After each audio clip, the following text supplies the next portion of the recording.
Now I want to show you some fun stuff that you can do with those guitar loops that you laid down. So I have this session open. Let's go to track number 3 here, and then we have program set up. I have that guitar part happening. If I double stop, that will stop the playback. I have this one going as well.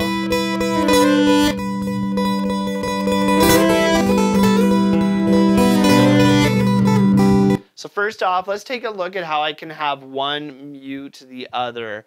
I'm going to press Menu, and I'm going to go to Program Edit, and I'm going to take this pad, the A01, and I'm going to say Mute Target A02. And then I'm going to press A02, and I'm going to say Mute Target A01. Right? So now I can only play one of those pads at a time. Another way that I could have done this is I could have gone to the LFO modulation tab, and then I have mute group. So I could have selected them both to be part of the same mute group, and one pad would mute the other. There's always a couple of different ways to do things inside of MPC. So now I have that performance parameter set up. I want to have the ability to run an effect over top of it. So I'm going to press my XY pad, and you can see it says Insert XY Effect. Now if I press in the bottom right and go to Setup, I can then select one of my presets. So I'll highlight up top, and much like the other features, I'll then push my button, and I have all these different options of XY effects. Let's do delay with a high pass filter. So now when I press the pad,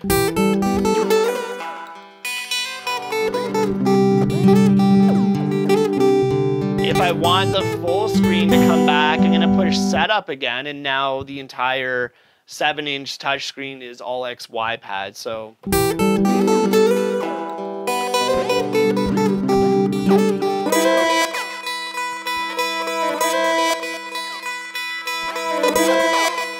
I have that sequence waiting to be played.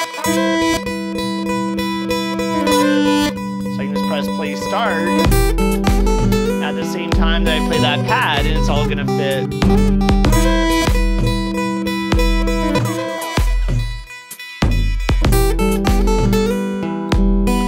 I can also automate down the XY effect as well.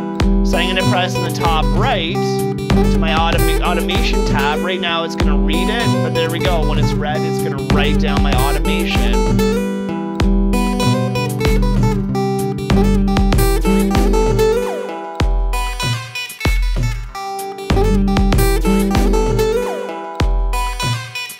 Every time it does a pass, it's going to do that.